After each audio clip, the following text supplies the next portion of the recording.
lot this summer about something called trolling full circle. Let me take a quick minute to explain what trolling full circle really means.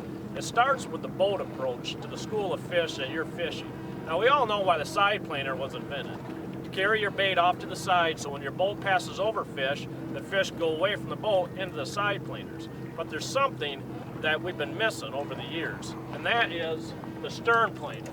Now, what the stern planer does is it closes the circle. Figure we're in the boat right now, this is the full circle. As we move the fish away into the side planers, they're gonna return to where we originally found them. That's where their original food source was and where they're most actively feeding. But the problem is that process is happening 200 to 250, even further feet behind the boat.